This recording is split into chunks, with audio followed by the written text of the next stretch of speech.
मंदसौर जिले के गांव धमनार में प्रतिवर्षानुसार इस वर्ष भी दशहरा पर्व ग्राम वासियों द्वारा बड़े ही धूमधाम से मनाया गया। दूर दूर से गांव की बहन बेटियां इस पर्व को मनाने गांव पहुंची। दीपावली से ज्यादा गांव के लोग इस पर्व को ज्यादातर मान्यता देते हैं। इसके बाद सीधे राम रावण के युद्ध की तैयारी की गई। सभी लोग सीमेंट से बनी रावण की प्रतिमा के पास पहुंचे, जहां पर आतिशबाजी भी की गई। राम और रावण की सेना के बीच जलते हुए टोबलों से युद्ध की शुरुआत की गई। राम की सेना की ओर से जलते हुए टोबले रावण की सेना के ऊपर फेंके गए। करीब 40 मिनट चले इस युद्ध में राम की ओर से परमेश्वर धाकड़ ने रावण की नाक पर मुक्का मारकर वध किया, जिसके बाद राम की सेना का विजय जुलूस जय जय सियाराम के नारे लगाते हुए हनुमान मंदिर पहुंचकर गांव के प्रमुख मार्गों से होता हुआ निकला। इस मौके पर दलोदा थाना प्रभारी व धुंधड़ का नायब तहसीलदार सहित क्षेत्र की पुलिस मौके पर मौजूद रही।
सर जी गांव धमनार का सबसे प्रसिद्ध त्यौहार यही है।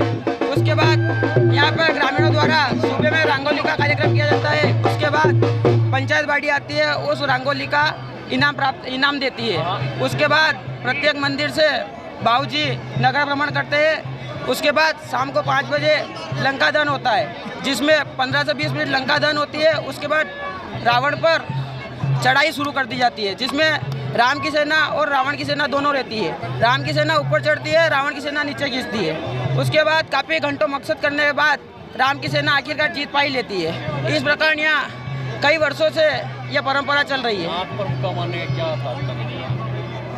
नाग पर मुक्का क्यों मारा जाता है? राम का मुक्का इसलिए मारा जाता है कि कई सालों पहले राम जी ने रावण का वध किया था।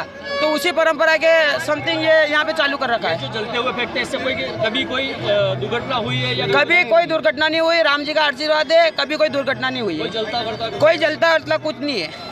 जय श्री राम। जय जय। दमनार में बहुत ही अलग तरीके से रावण दहन किया जाता है। इसमें जो मूर्ति बनी हुई है, तो राम की सेना और रावण की सेना दोनों में युद्ध होता है और मुक्का मारा जाता है। मूर्ति पे जो स्थायी रूप से बनी हुई उस पर मुक्का मारा जाता है, फिर ये युद्ध खत्म होता है।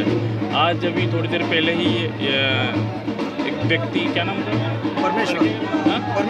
परमेश्वर के द्वारा मूर्ति को मुक्का मारकर और इस युद्ध को ख़त्म किया गया।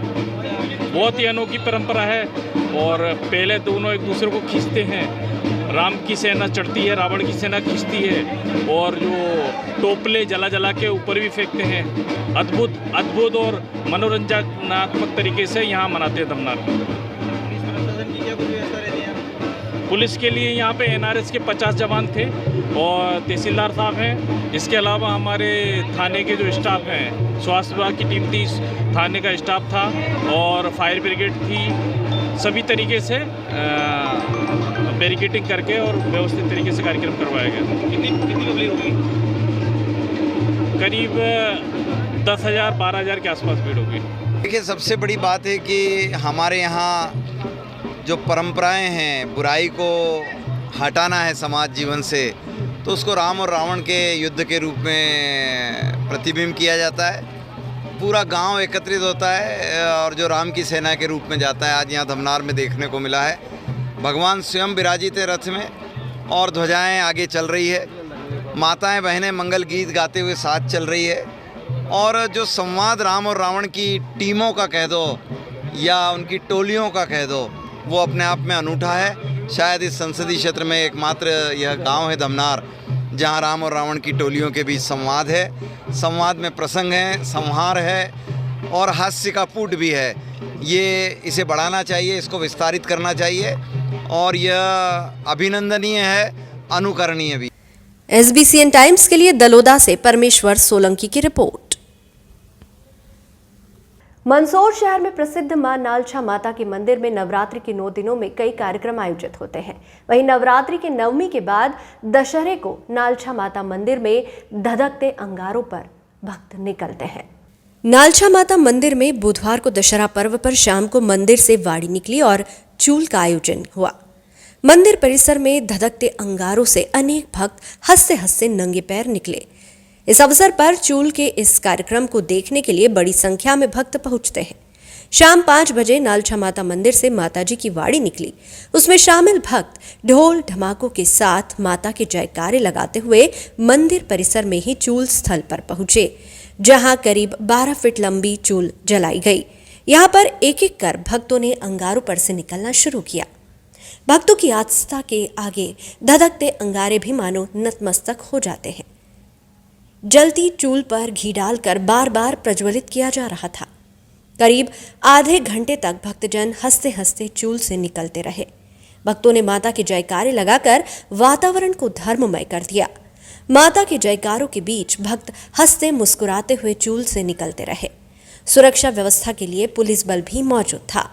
आस्था के इन अंगारों पर आज तक कोई भी भक्त न तो चोटिल हुआ है और न ही कोई दुर्घटना हुई है। भक्तों में आस्था भी ऐसी है कि दहकते अंगारों पर बच्चे भी बेखौफ होकर निकल जाते हैं।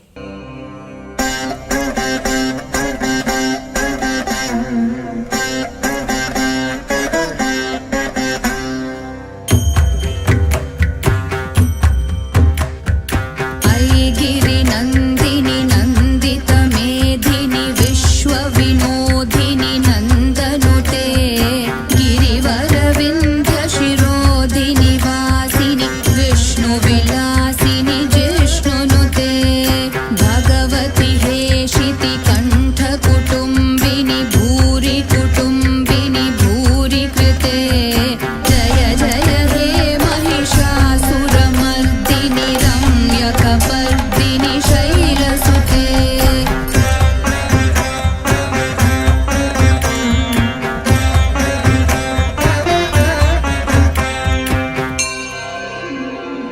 सुरक्षा के लिए जो है चिकित्सा के सारे प्रबंध थे, एम्बुलेंस मंगाई गई थी, फायर फाइटर यहाँ पर है, पर चूंकि माँ के आशीर्वाद से कभी यहाँ कोई दुर्घटना हुई नहीं है, लेकिन एहतियात के तौर पर सारी व्यवस्थाएं हमने कर रखी थी कि कोई दुर्घटना भी हो जाती है तो उसकी सारी व्यवस्थाएं थी। तो प्रशासन पूरी तरह से मुस्तैद था यहाँ और सभी तरह की व्यवस्था की गई थी। पहले चूल खोदी जाती है, उसकी पूजा की जाती है दिन में खोदने से पहले, उसके बाद चूल पूरी होने के बाद फिर दोबारा पूजा की जाती है और प्रज्वलित करने के बाद तीसरी बार फिर आपने देखा होगा 3 बार चूल की पूजा होती है, विशेष मंत्रों से इसे अभिमंत्रित किया जाता है, तब पश्चात इसमें भक्त लोग निकलते हैं। जी, नवरात्रा के 9 दिन में आज दशहरा मनाया गया है नालछा माता मंदिर पर। अश्विन नवरात्रा में दशहरे के दिन शाम को 4 बजे पश्चात वाड़ी विसर्जन का प्रोग्राम होता है। उसके बाद प्रोग्राम में चूल का प्रोग्राम होता है। चोगरा चूल जो चल रही है उसमें सभी भक्तों का निकलना होता है और सभी भक्त यहाँ पर जय माता दी बोलकर चूल में चलते हैं और जो चूल में चलते हैं उनको ऐसा लगता है कि वो फूल पे चल रहे हैं और माँ की कृपा सब पे बनी रहती है, किसी को कोई तकलीफ नहीं होती है। इस प्रकार से माता का आज 10वां दिन नालछा माता में विसर्जन के साथ समापन हुआ है। जय माता जी। 2 बाइट लगाए, एक्सटेंशन लगाए। नीमच जिला मुख्यालय से 12 किलोमीटर की दूरी पर स्थित कमल सरोवर के नाम से विख्यात नगरी जावी के जावी सरवानिया मार्ग पर 432 वर्ष पुराने दीन दुखियों के शरण स्थल श्री गुर्जर खेड़ा धाम पर प्रतिवर्षानुसार इस वर्ष भी शारदीय नवरात्रि की नवमी को पंडित हरिओम तिवारी ने विधि विधान से वीरभद्र स्वरूप श्रीनाथों के नाथ, अघोरी नाथ व श्री गुर्जर खेड़ा सरकार व मंदिर में विराजमान सभी देवताओं का पूजन अर्चन करवाया। हवन व कन्या पूजन के बाद महाआरती संपन्न हुई। महाआरती के पश्चात श्री गुर्जर खेड़ा सरकार पधारे और अन्य देवताओं के साथ निशान व पाती के साथ मंदिर की परिक्रमा की। जलकुंभ के समीप पाती विसर्जन से पूर्व श्री गुर्जर खेड़ा सरकार ने पंडाजी घनश्याम लोहार के मुख से 6 माह की भविष्यवाणी की। श्री गुर्जर खेड़ा सरकार ने आगामी 6 माह में घटित होने वाले समय की भविष्यवाणी करते हुए कहा कि देश की दशा डामाडोल चलेगी, सभी एक दूसरे के विरोधी होंगे, एक दूसरे से विरोध बढ़ेगा, जिससे किसान की उपज के भाव भी डामाडोल रहेंगे। आज उपज के जो भाव है वे सामान्य रहेंगे, उसमें ज्यादा उच्च व निम्न नहीं होगा। जिस फसल से किसान उम्मीद लगाएगा उसके भाव निम्न रहेंगे और जिससे उम्मीद नहीं होगी वह उच्च भाव में बिकेगी। श्री गुर्जर खेड़ा सरकार ने आगे कहा कि महामारी से बचने के लिए हम सभी ने देवों का सुमिरन किया, मिर्ची के हवन किए, गोबर का लेपन किया और जब हम सभी ने इस महामारी से राहत पाई तो हमने उन देवी देवताओं की सुध नहीं ली। हम इतने स्वार्थी हो गए हैं कि स्वार्थ पूर्ति होने पर हमने पुनः पलट कर नहीं देखा। हमें उन सभी देवी देवताओं की शुद्धि करना चाहिए और गौ माता पर जो महामारी आई है इस महामारी से बचने के लिए देव सुमिरन करना चाहिए। दवा खाने वाले अपना कार्य कर रहे हैं परंतु दवाइयों से पूर्ण राहत मिलना संभव नहीं है। गायों के लिए 3 देव उनके रक्षक है, उनका सुमिरन करें तो गायों की इस महामारी से निजात पाया जा सकता है। सभी माताजी की गांव-गांव में जोत निकाले, सावरिया सेठ, देवनारायण भगवान और जोड़ा बाबूजी पर अभिषेक करे। सावरिया सेठ के मोरपंख, नारायण भगवान की पाती और जोड़ा बाबूजी की पाती तीनों को एक पगड़ी में लेकर चौराहे के मुख्य मार्ग पर बांटकर गौमाता और अन्य पशुओं को उसके नीचे से निकाले और तीनों देव के अभिषेक के जल का उन पर छिड़काव करे, जिससे 8 से 15 दिन में इस महामारी से गौमाता की रक्षा होगी। श्री गुर्जर खेड़ा सरकार ने कहा कि इस बार फसलों का बम्पर उत्पादन होगा। गेहूं, चना, धनिया, मेथी, अलसी, रायड़ा का अच्छा उत्पादन होगा। लहसुन की उपज सामान्य होगी। जितना हम बोलेंगे उतना उत्पादन ही प्राप्त होगा। इन 6 माह में 3 पाला गिरेगा और 2 ओलावृष्टि होगी। ओलावृष्टि और पाले से उत्पादन ज्यादा प्रभावित नहीं होगा। जहां ओलावृष्टि और पाला गिरेगा वहां सामान्य नुकसान देखा जा सकेगा। दीपावली के दोनों त्योहारों के बीच बारिश हो सकती है और दीपावली भी काजरी हो सकती है। इसका आशय है कि दीपावली पर बारिश हो सकती है। संसार में व्यापार और किसान प्रमुख स्तंभ है। वस्त्र व्यापार सामान्य रहेगा। सोयाबीन में बढ़त रहेगी। श्री गुर्जर खेड़ा सरकार ने कहा कि इस वर्ष दुर्घटना ज्यादा होगी, जिससे मृत्यु भी ज्यादा होगी, हृदयाघात भी ज्यादा होंगे। खान पान में सुधार करना। आगामी 6 माह में छोटी छोटी बातों में भयंकर विवाद होंगे। अपनी वाणी पर संयम रखना। अपने भी वेरी हो सकते हैं। प्रेम व धैर्य बनाकर रखना। उक्त जानकारी श्री गुर्जर खेड़ा धाम मंदिर प्रबंध समिति प्रवक्ता दिलीप पाटीदार जावी ने दी।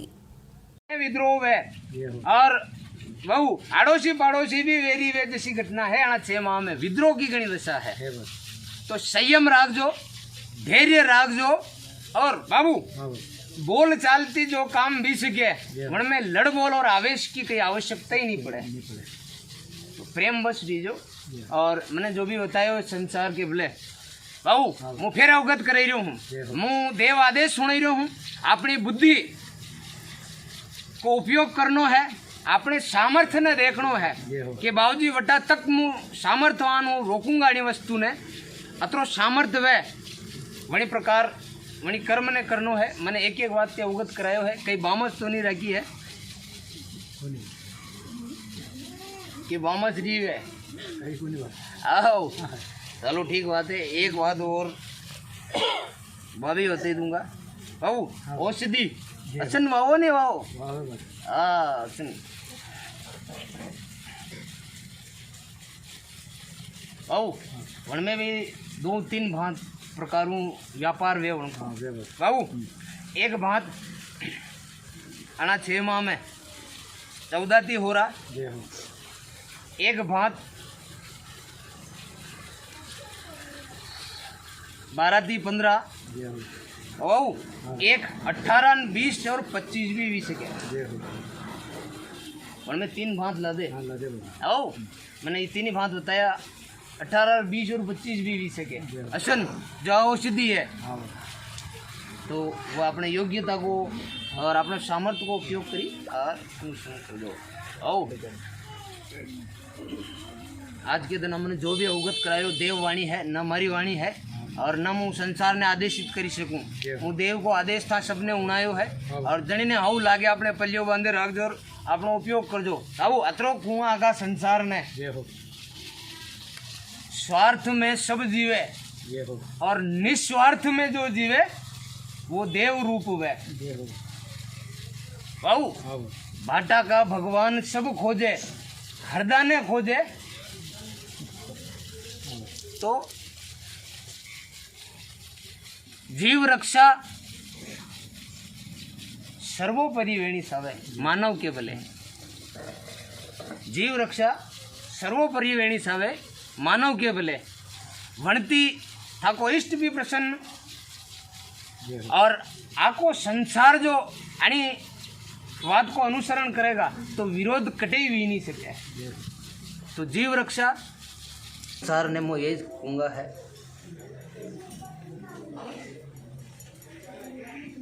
मानो या नहीं मानो ये हो आनी बात पे जोर कोई नहीं दी सके और जोरावरी थी कहीं भी बात ने कोई मना ही नहीं सके। पर बाबू नहीं मानो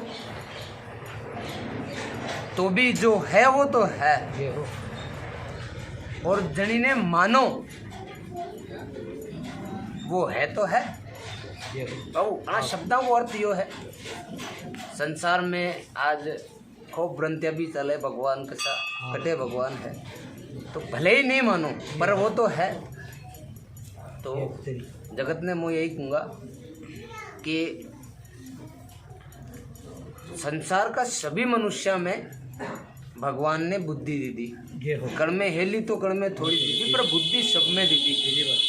तो बाबू जो थाने भ्रमित करी दे और थाने यो ज्ञान करी दे कि भगवान नहीं वे तो अपनी बुद्धि को तो थोड़ा उपयोग करी सको के वास्तव में भगवान वे कि नहीं वे। तो मारो यही कहना है कि अपने माता पिता की सेवा करो घरे आया को आतिथ्य करो साधु संतों को आदर करो बारक टाबर का लाड़ करो और वो देवता को अपना ती हदे बतरो सेवा भाव थी उनकी शरण में दिन हदे जैसी सेवा करो। 56 भोग नहीं चढ़े नहीं चढ़ावणो नारियल अगरबत्तियाँ भी नहीं लवा नहीं लावनी है या नाड़ी भगवान ने नंबा की दीदी है और 2 हाथ जोड़वा का तो 2 हाथ जोड़ो और ये जो मातो है ये भगवान की नमाओ यो भी श्रेष्ठ है। तो संसार में यही सीखूँगा सुख का ही साधन है जिनके सुख भोगनो है वो आना को पालन करेगा तो सुखी रहेगा। अपने माता पिता की सेवा करो आया को आतिथ्य करो साधु संतों को आदर करो बारक टाबर का लाड़ करो अपने में सामर्थ्य वे वने अनुसार अपना कर्म ने भी करो और भगवान की सेवा में भी उपस्थित रहो। वे के नहीं वे आणि भ्रम में मत ही पड़ो। पे छोड़ो और तो